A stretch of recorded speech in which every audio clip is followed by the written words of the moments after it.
我是大少爷的贴身丫鬟，死的时候才18岁，怀着3个月的身孕，尸身被一张草席卷了，扔在京郊的乱葬岗里。从不愿多瞧我一眼的二少爷，却冒着风雪从怀里掏出我生前最喜爱的桂花糖，放在坟前，悲凉叹息：傻海棠，明明是同一张脸，怎么就看不清呢？下辈子别再痴缠我哥了。重生后，大公子抬我做姨娘，我直接拒绝了，转头去寻二公子，想求他帮我拖了奴籍跑路。他抓着我的手腕，眼底满是怒意：你眼里就只有我哥一个人。意识回笼的瞬间，胸口还残留着砒霜灼烧的剧痛。我猛地睁开眼，大口大口地喘着气，映入眼帘的是熟悉的挂着半旧帐幔的床顶，这是王府丫鬟住的通铺。我回来了。我颤抖着举起手，手腕纤细，皮肤光滑，没有一丝死后的僵硬。我用力掐了自己一把，尖锐的疼痛让我瞬间清醒，这不是梦，我真的回来了。门外传来管事嬷嬷尖细的嗓音：江海棠，还不快起来！大公子传话，今晚就抬你做姨娘，这可是天大的福分，还不快去沐浴更衣，等着大公子过来。姨娘这个词像一根毒刺，狠狠扎进我的心脏。前世就是在这天夜里，我满心欢喜地被抬进了沈安逸的院子，成了他名义上的第一个女人。也是从这一天起，我变成了尚书府嫡女眼里碍眼的存在。江海棠，你聋了不成？管事嬷嬷见我没反应，不耐烦地推门进来，脸上堆着虚伪的笑：哎呦，我的好姑娘，这就要成半个主子了，可别忘了嬷嬷我啊！我掀开被子，坐起身，冷冷地看着她：嬷嬷，劳烦您去回禀大公子。我的声音因为激动而微微发颤，却异常坚定：这姨娘我不当了。管事嬷嬷脸上的笑容瞬间凝固，像是听到什么天大的笑话。你说什么？你再说一遍。我说我不当了。我一字一句地重复：奴婢身份卑贱，伺候主子是本分，不敢有非分之想，还请大公子收回成命。管事嬷嬷的脸色由白转青，指着我的鼻子骂道：你这蹄子是疯了不成？多少人求都求不来的福气，你竟然往外推，你是不是以为自己攀上了高枝就敢拿瞧了？我懒得与他争辩，前世的我就是被这所谓的福气迷了眼，才会落得那般下场。这一世我只想活下去。我披上外衣，绕过他就要往外走。你给我站住！你要去哪儿？我去寻大公子，当面把话说清楚。我不能再待在这里。沈安逸很快就会得到消息，他有的是办法逼我就范。我必须在他反应过来之前找到我唯一的生路。我凭着记忆，在暮色四合的王府里穿行，避开巡逻的家丁，一路朝着王府最偏僻的角落跑去。听雨轩，名副其实。这里远离主院的喧嚣，安静的只能听到风吹竹叶的沙沙声和檐下滴水的声音。院门紧闭，透着一股生人勿近的冷漠。我定了定神，用力敲响了院门。许久，一个睡眼惺忪的小厮才来开门，不耐烦地问：谁啊？不知道我们二公子喜静吗？我是江海棠，有要事求见二公子。小厮上下打量了我一眼，眼神里满是鄙夷。二公子是你想见就见的，赶紧走，别在这儿碍眼。说着，他就要关门。我急了，一把抵住门板，几乎是哀求道：求求你，让我见见二公子，就一面。我真的有万分火急的事。就在我们拉扯之际，一个清冷的声音从院内传来：让他进来。小厮浑身一僵，不情不愿地松了手。我踉跄着冲进院子，一眼就看到了那个坐在廊下轮椅上的身影，沈墨成。他还是记忆中的模样，一身素色长衫，面容清俊，眉眼间带着一丝挥之不去的病气和疏离。他的容貌与沈安逸一模一样，可那双眼睛却深邃如古井，没有沈安逸的半分浮华。我跪倒在他面前，额头抵着冰冷的青石板：奴婢江海棠求二公子收留。他没有说话，只是静静地看着我，那目光像是能穿透我的皮囊，看见我满是疮痍的灵魂。良久，他才缓缓开口，声音里听不出一丝情绪：你是大哥院里的人，奴婢不想再待在大公子身边了。为何？我该如何解释？说我重生归来，预知了他兄长的虚伪和恶毒，他只会当我是个疯子。我咬着牙抬头看他，眼里蓄满了泪水。奴婢不想做姨娘，不想卷入那些是非里去，奴婢只想安安分分地活着，求二公子发发慈悲，给奴婢一条活路。我重重地磕了一个头。沈墨成沉默了。就在我几乎绝望的时候，院外传来了一阵急促的脚步声。沈安逸来了。他一进院子，看到跪在地上的我，脸色瞬间沉了下来。海棠，你在这里做什么？快起来，跟我回去。他走过来，伸手就要拉我，我像被火烫到一样，猛地缩回手，躲开了他的触碰。沈安逸的脸色更加难看了，他转向沈墨成，语气里带着一丝质问：二弟，这是何意？海棠是我的人，你把他叫到这里来，不合规矩吧？沈墨成终于动了，他转动轮椅，挡在了我和沈安逸之间。他抬起眼，平静地迎上沈安逸的目光，淡淡道：他自己要来的，他一个丫鬟懂什么？沈安逸的语气愈发不耐：海棠，别闹了，跟我回去。我躲在沈墨成的身后，浑身发抖，不是因为害怕，而是因为极致的憎恨。就是这副道貌岸然的模样，骗了我一辈子。我不回去。我鼓起所有勇气，大声喊道：大公子，奴婢蒲柳之姿，配不上您的青睐，这姨娘之位，奴婢无福消受。沈安逸的脸色彻底黑了。江海棠，你放肆！他绕过轮椅，一把抓住我的手腕，力道大的几乎要将我的骨头捏碎。突然，一只手横过来，扣住了沈安逸的手腕。沈墨成的手很凉，却异常有力。沈安逸像是被蝎子折了一下，猛地松开了我。二弟，你大哥。沈墨成打断了他，声音依旧平淡，却带着不容置喙的力道：既然他不愿意，你又何必强求？传出去，倒显得我们淮南王府仗势欺人了。你……沈安逸气结。沈墨成转头看了我一眼，深邃的目光让我心头一颤。随即，他对沈安逸说：从今天起，是我的人了。沈安逸最终还是悻悻地走了。他或许是不屑于为了一个丫鬟和自己残疾的弟弟撕破脸，又或许是沈墨成的态度太过强硬，让他一时无措。但他离去时那阴狠的眼神，像毒蛇一样烙在我的心上。这件事绝不会这么轻易了结。多谢二公子。我再次跪下，真心实意地磕了个头。沈墨成看着我，眼神复杂：你不必谢我，我留下你，不过是不想碎了大哥的衣罢了。听雨轩不养闲人，你既然留下了，就得干活。是，奴婢明白。我低着头，掩去眼底的激动。无论出于什么原因，只要能留下，就是胜利。就这样，我成了听雨轩里一个最普通的洒扫丫鬟。听雨轩的下人不多，除了之前开门的小厮阿福，就只有2个负责洒扫浆洗的粗使婆子。他们见我凭空出现，又知道我得罪了大公子，自然没什么好脸色，明里暗里的排挤和刁难成了家常便饭，最脏最累的活都推给我，言语间也尽是讥讽。对此我一概不理，只是默默地埋头做事，吃这点苦，比起前世被灌下砒霜的痛苦，又算得了什么？沈墨成把我留下后，便再也没有理会过我。他大部分时间都待在书房里看书、写字，偶尔对着一局棋能坐上一下午。他安静的像是不存在，可我知道他一直在观察我，那双洞察世事的眼睛总是在我不经意间，从书卷后，从窗棂间，静静地落在我身上。我不敢有丝毫懈怠，将整个院子打扫得一尘不染，将他换下的衣物用最香的皂角清洗干净，再用熨斗熨得平平整整。我知道他有腿疾、畏寒，便悄悄在他常坐的软榻下多放了一个暖脚的汤婆子。他看书久了眼睛会酸涩，我便在他书房的香炉里添了些青木去伐的草药。这些都是前世的我从不敢奢望能为他做的事，如今能这样默默地照顾他，我心里竟生出一种奇异的满足感。这天，我正在廊下擦拭栏杆，阿福跑过来，趾高气扬地对我说：“喂，二公子叫你。”我的心猛地一跳，这是我来听雨轩半个月，他第一次主动传唤我。我走进书房，一股淡淡的墨香和药草味传来，让人心安。沈墨成正坐在书案后，手里拿着一卷书。二公子，我垂手立在一旁，恭敬的行礼。他没有抬头，只是淡淡的问：“听说你把王婆子和李婆子的活都干了？”我的心一紧，那两个婆子见我任劳任怨，变本加厉，这几天干脆把所有活都丢给了我。回公子，奴婢闲不住。我不敢告状，只能如此回答。他终于放下了书，抬眼看我，我这里不留废物，也不留蠢人。他的声音很轻，却带着千钧之力，被人欺负到头上还不敢言语，是伪蠢。你觉得你蠢吗？我猛地抬头，撞进他深不见底的眸子里。他什么都知道。我的脸瞬间涨得通红，羞愧地低下头。奴婢抬起头来，我依言抬头。他静静地看了我一会儿，忽然道：“会研墨吗？”我愣了一下，随即点头：“会。”过来。我走到书案前，拿起墨锭，在砚台里轻轻打着圈。我的动作很稳，力道均匀，很快，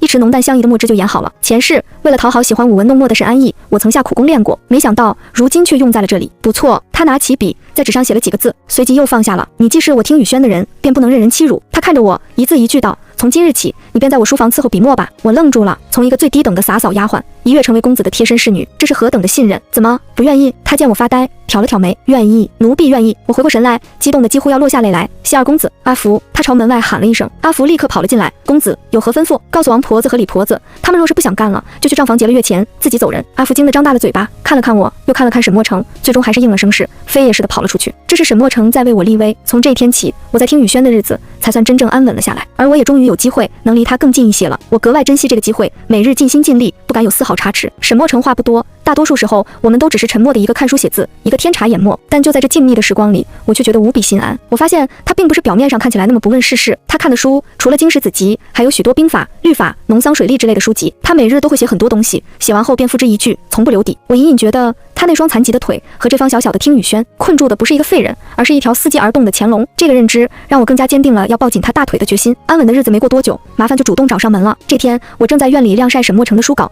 一个主院来的小丫鬟找到了我：“江海棠姐姐，我们大少夫人有请。”听到这个名字，我的血液几乎瞬间凝固，刻骨的恨意从心底翻涌上来，我死死掐住掌心，才没让自己失态。他终于还是坐不住了。我们二公子喜静，不喜与旁人往来，劳烦妹妹回去通禀一声，就说我离不开身。我冷着脸拒绝，小丫鬟却不依不挠，脸上带着假笑：“江海棠姐姐，大少夫人也是一片好心，说您刚来二公子这边，怕您不习惯，想跟您说说话。您若是不去，倒显得二公子这边不懂规矩了。”他把话说到这个份上，我若再推辞，就是不识抬举了。我深吸一口气，知道这一趟躲不过去。好，我跟你去。跟着小丫鬟一路来到主院，还未进门，就闻到一股名贵的熏香。富丽堂皇的屋子里，赵文娇正坐在一张贵妃榻上，手里端着一盏燕窝。她穿着一身藕荷色的锦缎衣裙，云鬓高耸，珠翠环绕，衬得她那张温婉秀丽的脸愈发娇贵。看到我，她立刻放下燕窝，亲热地朝我招呼：“海棠，快过来。”那熟稔亲昵的语气，仿佛我们是多年未见的好姐妹。我强忍着胃里的翻腾，走上前去，规规矩矩的行礼：“奴婢见过大少夫人。”哎，这是做什么？快起来！她虚扶了我一把，拉着我的手，让我坐在她旁边的绣墩上，关切地打量着我：“瘦了，二弟那边是不是太清苦了？下人们有没有欺负你？”我垂下眼，恭敬地回答：“谢大少夫人关心，二公子待奴婢很好，听雨轩的下人们也很好。”那就好，那就好。他拍了拍我的手，叹了口气，说起来都是我们安逸的不是。他那天也是一时糊涂，事后后悔的不得了。你是个好姑娘，他不该那么对你，我已经狠狠骂过他了。他这番话说的情真意切，仿佛真是个为我打抱不平的好嫂嫂。可我知道，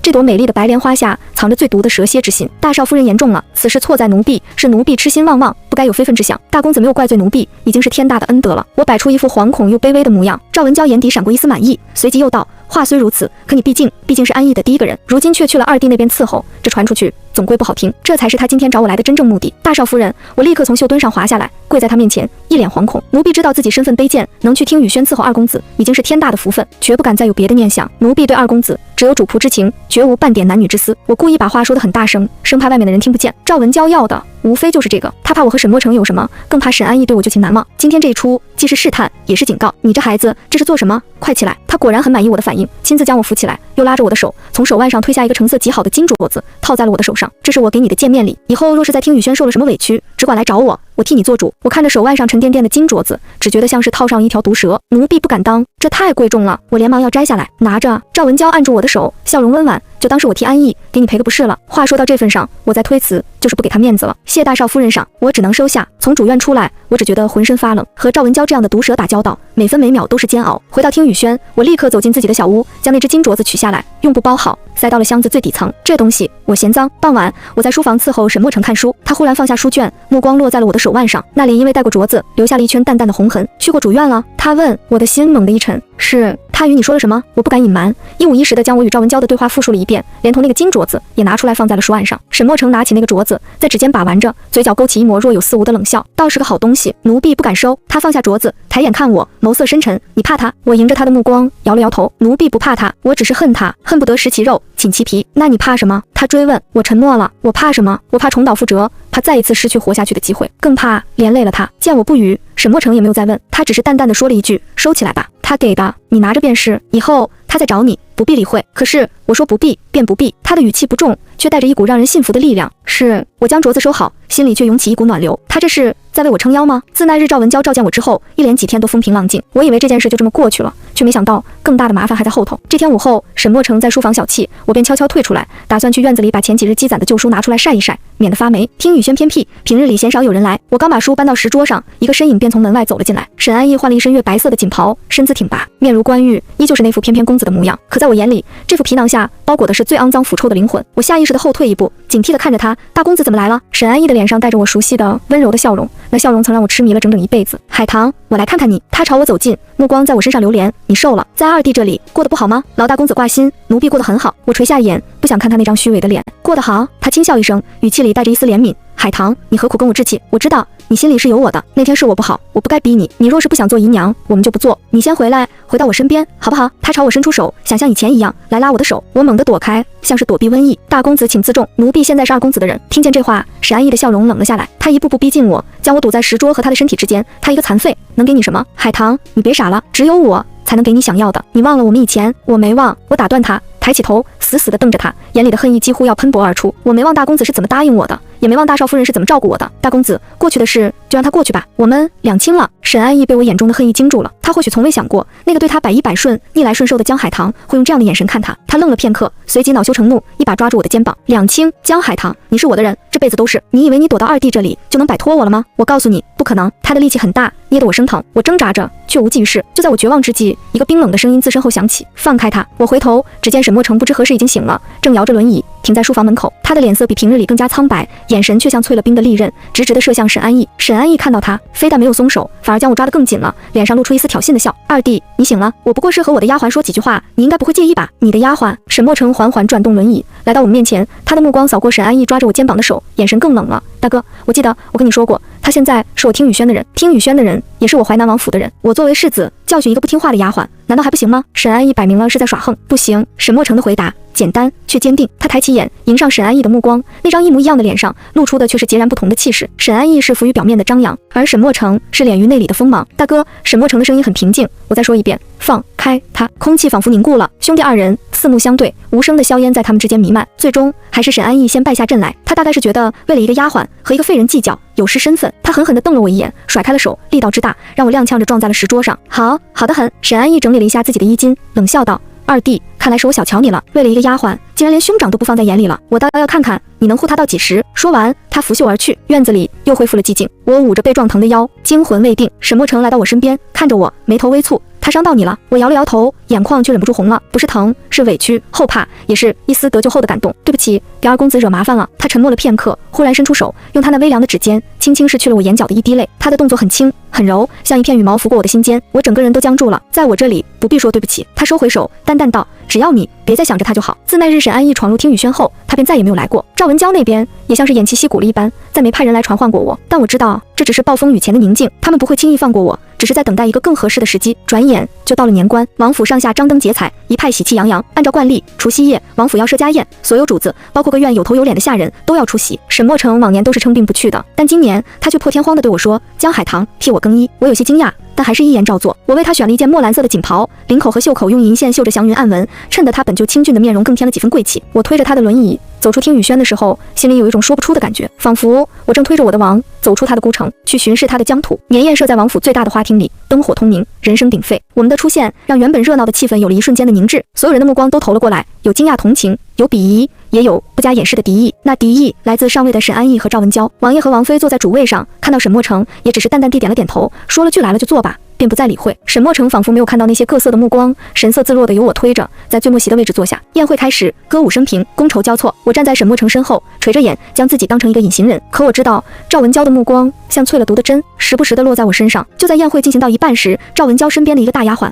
翠儿忽然脸色发白，捂着嘴干呕起来。赵文娇立刻一脸关切地问：“翠儿，你怎么了？可是身子不舒服？”翠儿摇着头，脸色却越来越难看。这一幕何其熟悉！前世我也是在一次宴会上，因为闻到油腻的味道而忍不住干呕，才被发现有了身孕。而这个翠儿，我记得前世她因为偷了主子的首饰，被活活打死了。可这一世，因为我的重生，许多事都发生了改变，比如翠儿没有死，还有了身孕。而这个孩子的父亲是谁，我心知肚明。沈安逸喜欢在赵文娇来月事时偷偷照幸她身边的大丫鬟，这件事我也是后来才知道的。赵文娇叫来了府医，府医给翠儿把了脉，脸色变得有些古怪。他走到赵文娇身边，低声说了几句，赵文娇的脸色瞬间变得煞白。花厅里的人虽然听不清府医说了什么，但看这架势也猜到了7、8分。一时间，所有人的目光都落在了翠儿的肚子上，说：“孩子是谁的？”王妃一拍桌子，厉声喝道。翠儿吓得浑身发抖，跪在地上，一个劲儿的磕头，却一个字都不敢说。赵文娇强撑着站起来，脸上挤出一丝比哭还难看的笑。母亲息怒，许是这丫头在外面跟哪个下人不清不楚。胡说！一个婆子忽然站了出来，指着翠儿道：“奴婢前几日还看到翠儿从大公子书房里偷偷摸摸的出来，衣衫不整。”此言一出，满座哗然，所有人的目光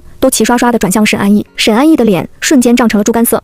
你胡说八道什么？他指着那个婆子，色厉内荏地吼道：“奴婢没有胡说。”那婆子梗着脖子：“王爷王妃若是不信，大可去查。奴婢若有半句谎言，天打雷劈。”这个婆子是我前几日去采买时特意偶遇的，我不过是给了她几两银子，又不经意地提了几句，说看到翠儿行为不轨，怕她带坏了主院的风气。这婆子素来爱嚼舌根，又得了好处，自然是把这件事记在了心里，只等一个合适的机会捅出来。而今天就是最好的机会。你……沈安逸气得说不出话来。王爷的脸色已经黑如锅底，他猛地一拍桌子，吼道：“混账东西，还不快从实招来！”翠儿吓得魂飞魄散，终于哭着喊了出来：“王爷饶命，王妃饶命！是大公子强迫奴婢的。”这一下再无转圜的余地。沈安逸在自己的年宴上和自己妻子的贴身丫鬟搞在了一起，还闹出了人命。这桩丑闻足以让他成为整个京城的笑柄。赵文娇再也支撑不住，身体一软，晕了过去。整个花厅乱成了一锅粥。在一片混乱中，我看到沈墨成端起酒杯，对着我遥遥地举了一下，他的嘴角勾着一抹极淡的、几乎看不见的笑意。那是我第一次看到他笑，我的心也跟着那抹笑意轻轻地荡漾开来。这是我重生以来打的第一场胜仗。不过这还只是一个开始。年宴上的那场闹剧，最终以翠儿被灌下堕胎药，连夜发卖出府，沈安逸被王爷禁足3个月而告终。赵文娇醒来后大病了一场，听说日日以泪洗面，夫妻俩的关系降到了冰点。淮南王府的世子成了一个大笑话，在京中贵族圈里流传了许久。而这一切的始作俑者，我却安安稳稳地待在听雨轩，仿佛什么都与我无关。沈墨成没有问我一个字，但他待我却比从前更不同了。他开始允许我进他的内室，为他整理床铺，也在我研墨时偶尔指点我几句，告诉我哪种墨该用什么样的水温，甚至他开始在夜深人静时与我说几句话。为何要这么做？那晚他看着窗外的月色，忽然问我。我知道他问的是年宴上的事，因为他们该死。我回答的毫不犹豫。他转过头看着我，眸色深沉，只为这个。是我低下头，奴婢知道这手段不光彩，若是二公子觉得奴婢心肠歹毒，不，他打断我，你做得很好。我猛地抬头，不敢相信自己的耳朵，对敌人仁慈就是对自己残忍。他看着我，一字一句道：“江海棠，你要记住，在这王府里，要想活下去，就不能当一个纯粹的好人。”他的话像一把钥匙，打开了我心中最后一丝枷锁。前世的我就是太好了，才会落得那般下场。这一世，我宁为恶鬼，也绝不再任人宰割。奴婢记住了。我郑重地回答。开春后，朝中出了一件大事，江南盐务贪腐案爆发，牵连甚广，连太子都险些被拖下水。皇上震怒，下令彻查。可这案子是个烫手山芋，水深不见底，谁接了都可能惹祸上身。就在众人避之不及时，太子却向皇上举荐了一个人，淮南王府二公子沈墨成。消息传来时，整个王府都震惊了。谁也没想到，这个被遗忘了10几年的残废公子，竟然和当朝太子有牵扯。王爷和王妃更是将信将疑，把沈墨成叫去问话。我不知道他们说了什么，只知道沈墨成回来时脸色很平静，他接下了这个差事，他要离京了。我心里说不出的失落和担忧。江南是赵文娇母亲的娘家地盘，此去必然凶险万分。临走前一晚，他把我叫到书房，他交给我一个令牌，这是太子府的令牌。若是我不在时，有人为难你，你就拿着它去东街的济世堂药铺找一个姓秦的掌柜。我接过令牌，入手冰凉。我看着他，千言万语堵在喉头，却只说出2个字：小心。他看着我，忽然笑了，那笑容比那晚在年夜上的更加清晰，像春日里的阳光，瞬间融化了我心中的冰雪。等我回来，他说。我重重地点了点头。沈墨成走了，听雨轩一下子变得空空荡荡。我每日依旧打扫庭院，整理书房，仿佛他还在一样。沈安逸的禁足早就解了，但他元气大伤，如今在王爷面前也失了宠，暂时没空来找我的麻烦。赵文娇病好后，倒是安分了许多，整日待在院子里，鲜少出门，一切似乎都恢复了平静。但这平静之下，是更汹涌的暗流。赵文娇不会放过我。他只是在等沈墨成在江南出事。1个月后，京中传来消息，沈墨成在江南查案时遭遇山匪，随行的官兵死伤惨重，他本人也下落不明，生死未卜。消息传回王府，王妃当场就晕了过去。王爷虽然没说什么，但脸色也难看到了极点。只有沈安逸和赵文娇，我能想象得到他们此刻有多么幸灾乐祸。我听到消息时，只觉得天旋地转，整个人如坠冰窟。他出事了，我不信。他那么聪明，那么谨慎，怎么会出事？这一定是假的，一定是赵家在江南的势力给他设下的圈套。我不能慌，我死死地掐着自己的掌心，强迫自己冷静下来。他临走前给了我令牌，让我有事去找秦掌柜。我必须去找他，我必须知道真相。我换上一身最不起眼的衣服，用头巾包住脸，趁着夜色从听雨轩的后门溜了出去。按照沈墨成的嘱咐，我找到了东街的济世堂，药铺快打烊了，只有一个年过半百的掌柜在算账。我走上前，将太子府的令牌放在柜台上。秦掌柜看到令牌，眼神一凛，立刻将我请进了后堂。姑娘有何吩咐？二公子在江南出事了，我开门见山，我想知道到底是怎么回事。秦掌柜叹了口气，姑娘放心，二公子没事，这消息是公子故意放出来的。我愣住了，故意？没错，秦掌柜解释道，江南盐雾的水太深，赵家在当地盘根错节，处处掣肘。公子若是在明处查，什么都查不到，他只能将计就计，假装遇袭失踪，转入暗处，才能引蛇出洞。我提着的心终于放下了一半。那我能为他做些什么？公子临走前吩咐过，若他真的出了什么意外，让姑娘您什么都不要做，安安分分地待在王府，保护好自己，就是对他最大的帮助。保护好自己，我明白他的意思，他怕我轻举妄动会落入赵文娇的圈套。我辞别了秦掌柜，回了王府。接下来几天，我谨遵沈墨成的嘱咐，闭门不出，对外界的一切都装作充耳不闻。王府里关于沈墨成的死讯传得沸沸扬扬，有人叹息，有人幸灾乐祸。赵文娇终于忍不住了。这天，他派人来请我，说王妃因思念二公子，伤心过度，想找二公子身边的人说说话，这借口冠冕堂皇。这是鸿门宴。我去了王妃的院子，王妃果然一脸哀戚，拉着我问了许多沈墨成平日里的起居习惯。说着说着，便落下泪来。我一边劝慰，一边暗中观察。赵文娇就坐在王妃身边，殷勤地为她擦泪递水，一副孝顺媳妇的模样。就在我以为这只是一场试探时，一个管事嬷嬷忽然冲了进来，跪在地上，哭喊道：“王妃，不好了！库房里您给二公子备下的那只千年人参不见了！”王妃脸色一变，什么？那只人参是王妃的陪嫁，极为珍贵，是她留着给沈墨成吊命用的。搜！王妃厉声道。给我一间一间屋子的搜，我倒要看看是哪个黑了心肝的贼。家丁们立刻行动起来，我的心瞬间沉到了谷底。我明白了，这才是赵文娇的真正目的，栽赃嫁祸。果然，没过多久，一个家丁就从我住的丫鬟房里搜出了那只用黄布包裹的千年人参，人赃并获。好啊，你个小贱蹄子！王妃气得浑身发抖，指着我骂道：“四儿尸骨未寒，你竟然就敢偷她的救命药！我打死你这个狼心狗肺的东西！”她抓起桌上的茶杯就朝我砸了过来，我没有躲，茶杯砸在我的额头上，滚烫的茶水混着鲜血，顺着我的脸颊流了下来。母亲息怒。赵文娇假惺惺地拦住王妃，转向我，一脸痛心疾首：“海棠，你怎么能做出这种事？二弟待你不薄，你就是这么回报他的。”我没有偷，我跪在地上，倔强地抬起头，迎上赵文娇的目光。这一定是有人陷害我，陷害！赵文娇冷笑一声：“人赃并获，你还想狡辩？来人，把他给我拖下去，打到他承认为止。”2个粗壮的婆子走上前来，就要架起我。慢着！我大声喊道：“王妃，大少夫人，奴婢有个请求，奴婢想见大公子一面。若是见了之后，大公子也认为奴婢是贼，那奴婢死而无憾。事到如今，能救我的只有一个人，或者说只有利用那个人，我才能自救。”赵文娇眼中闪过一丝迟疑，王妃却不耐烦道：“见他做什么？一个贼还想攀扯柿子不成？”王妃，我加重了语气，这人参是你给二公子的，如今二公子不在了，这东西若真是奴婢偷的，定然是要拿出去销赃。可京城里谁敢收淮南王府的东西？除非是有人里应外合，奴婢怀疑有人勾结外贼，想侵吞王府的财产。我这番话成功的让王妃冷静了下来。侵吞王府财产，这可是大事。你的意思是，奴婢怀疑此事与赵家有关？我豁出去了，直直的看向赵文娇。大少夫人是尚书府的千金，赵家在京中势力庞大，要神不知鬼不觉地处理掉这只人参，易如反掌。你胡说！赵文娇脸色大变，你这是血口喷人，是不是血口喷人？让大公子来一问便知。我盯着他，步步紧逼。大公子是世子，如今二公子不在了，他理应为王府分忧。这件事关乎王府的声誉，也关乎赵家的清白。大公子难道不该出面吗？我把沈安逸抬了出来，又把赵家拖下水。赵文娇若是不让沈安逸来，就是心虚。王妃沉吟片刻，终于点了点头，去把世子叫来。沈安逸来的时候，脸色很不好看。他听完事情的来龙去脉，目光落在我额头的伤口上，眼神复杂。他缓缓开口：“海棠，真的是你偷的吗？”我看着他，忽然笑了，笑得眼泪都流了出来。大公子，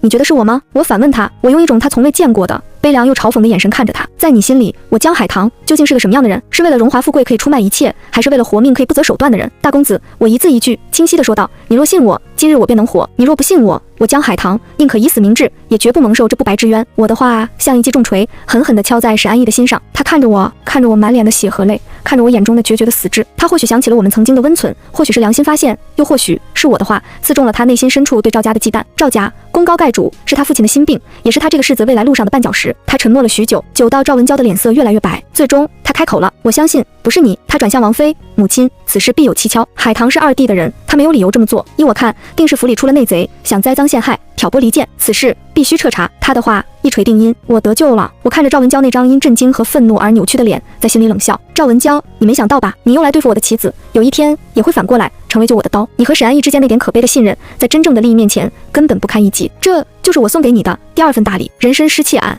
最终以抓了2个无关紧要的下人顶罪而不了了之，但这件事却成了沈安逸和赵文娇之间一根拔不掉的刺。两人大吵了一架，沈安逸从此再也没踏进过主院半步，而我经此一役，彻底成了王府里一个谁也不敢轻易招惹的存在。赵文娇元气大伤，短时间内再也掀不起什么风浪了。京城暂时恢复了平静，可江南那边却一直没有消息传来。我的心始终悬着，直到初夏的一天，秦掌柜派人给我送来一张纸条，上面只有4个字：风起云归。我瞬间明白了，他要回来了，而且是带着雷霆之势，卷着江南的腥风血雨回来了。果然，3天后，江南盐务贪腐案的最终结果以800里加急的形式传遍了整个京城。以赵尚书的救凶为首的一众江南官员尽数落马，抄家问斩。赵尚书受其牵连，被皇上当朝斥责，罢官免职，闭门思过。而一手促成此事的淮南王府二公子沈墨成，以雷霆手段肃清官场，为国库追回100万税银，龙颜大悦，不日即将风光回京。淮南王府乃至整个京城都因为这个消息而沸腾了，所有人都跌破了眼镜。谁也没想到，那个被他们鄙夷了10几年的残废，竟然是一条一飞冲天的真龙。王爷和王妃激动的老泪纵横，立刻命人将听雨轩重新修葺，张灯结彩，准备迎接英雄的归来。而主院里的赵文娇在听到娘家倒台的消息后，当场就疯了。她提着一把剪刀冲进沈安逸的书房，将他珍藏的所有字画都剪得粉碎。沈安逸自然是勃然大怒，两人厮打在一起，闹得人尽皆知。昔日的恩爱夫妻彻底成了不共戴天的仇人。我听着这些消息，心中快意无比。我终于等到了这一天，善恶终有报，天道好轮回。沈墨成回京的那天，我没有去府门口迎接，我知道那样的场合不属于我。我在听雨轩里为他备好了热水和干净的衣裳，温了一壶他最爱喝的清茶。我等了很久，从清晨等到日暮。他被王爷、太子、被各路官员簇拥着，有太多的应酬，直到月上中天，那个熟悉的身影才出现在听雨轩的门口。他瘦了，也黑了，眉宇间多了几分凌厉的风霜，却更显英挺。四目相对，千言万语都化作了沉默。我回来了。他先开了口，声音有些沙哑：欢迎回家。我笑着，眼泪却不争气地掉了下来。那晚我们聊了很久，他跟我讲江南的风土人情，查案时的惊心动魄，我跟他讲京中的风云变幻，我是如何利用沈安逸躲过了赵文娇的陷阱。他听完后久久没有说话，只是用一种我看不懂的眼神深深地看着我。海棠，他忽然握住我的手，委屈你了。他的手心满是薄茧，却温暖的让我心安。我摇了摇头，不委屈，能为你守住后方，能与你并肩作战，是我此生最大的荣幸。我以为一切都将尘埃落定，从此以后我们就可以在听雨轩里过着安稳平静的日子。可狗急了是会跳墙的，而疯子是什么事都做得出来的。就在沈墨成回京的第3天夜里，我被一阵浓烟呛醒。我睁开眼，发现整个屋子都陷入了一片火海，大火是从外面烧起来的，封死了所有的门窗。救命！救命啊！我拼命地拍打着房门，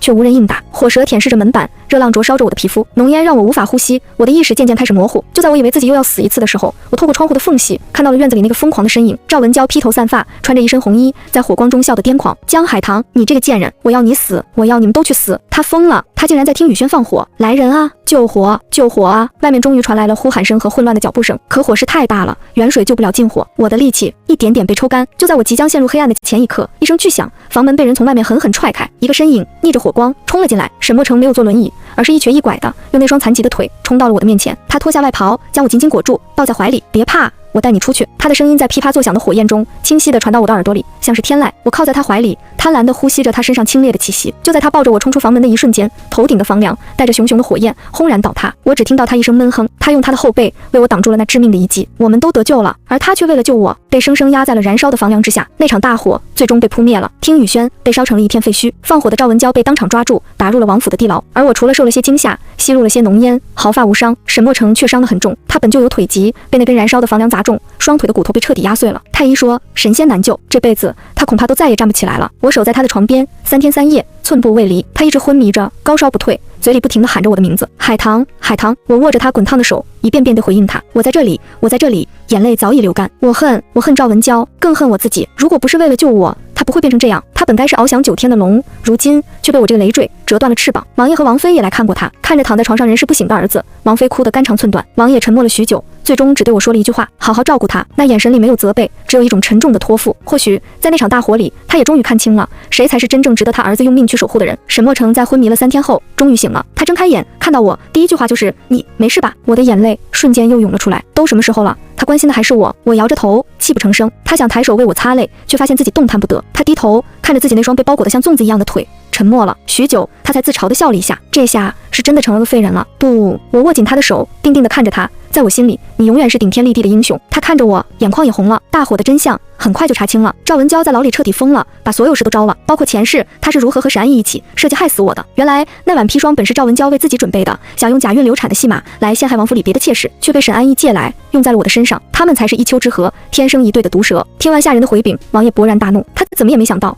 自己那个引以为傲的嫡长子，竟然是这样一个心狠手辣、禽兽不如的东西。他当即下令将沈安逸废去世子之位，逐出王府。赵文娇则被一纸休书送回了早已败落的尚书府，终身监禁。他们的结局比前世更惨，可我却一点都高兴不起来，因为这一切是用沈墨城的双腿换来的。半个月后，皇上的圣旨下来了，册封淮南王府二公子沈墨城为新任淮南王世子。圣旨送到听雨轩，不，现在应该叫承安堂了。王爷为他新修的院子。沈墨城躺在床上，平静地接了旨，脸上无悲无喜。我知道他不在乎这些，他这一生所求的从不是什么权势地位，可他越是这样，我心里就越是难过。我欠他的这辈子都还不清了。养伤的日子漫长而安静，我每日都陪在沈墨城身边，亲自为他擦洗、换药、喂饭。他很配合，从不喊疼，也从不抱怨。只是他变得比以前更加沉默了。很多时候，他都会盯着自己的腿，一看就是一下午。我知道他心里苦。那个曾经指点江山、意气风发的男人，如今却只能困于方寸病榻之上。这种落差足以摧毁任何一个人的意志。我能做的只有陪伴。我每天都会给他读书，读他喜欢的兵法，也读一些市井流传的话本。我每天都会跟他说很多话，说王府里的趣事，说京城里的新闻，想尽办法让他开心。渐渐的，他脸上的笑容多了起来，虽然还是很淡，但那双沉寂的眸子里终于又有了光。这天，我推着他的轮椅在院子里晒太阳，初秋的阳光暖洋洋的，很舒服。海棠，他忽然开口，你会不会觉得跟着我这样一个废人很委屈？我的心一疼，停下脚步，走到他面前，蹲下身与他平视。沈墨城，我第一次连名带姓的叫他，你听好了，我江海棠此生有3愿：一愿远离沈安逸，远离赵文娇，远离那些所有伤害过我的人；二愿能堂堂正正的活着，不再是任人宰割的奴婢；三愿，我看着他的眼睛，一字一句道，能与心悦之人相守一生。前2个你已经帮我实现了，而第3个，我握住他的手放在我的脸颊上，非你不可。所以你说我委屈吗？他愣住了，那双深邃的眼眸里掀起了惊涛骇浪。他颤抖着手抚摸着我的脸颊，像是捧着一件稀世珍宝。傻海棠，他终究还是用前世那个称呼叫了我，我才是高攀了你。那一年冬天，淮南王府办了一场盛大的婚事，新任世子沈墨城迎娶了他身边的一等侍女江海棠为正妃。这场婚事轰动了整个京城，有人说我不知廉耻，以色示人，狐媚惑主；有人说我运气好，攀上了高枝，麻雀变凤凰。我不在乎。大婚那晚，他坐在轮椅上为我掀开了盖头，红烛之下，他的容颜俊美的让我心动。海棠，他拉着我的手，眼底是化不开的柔情。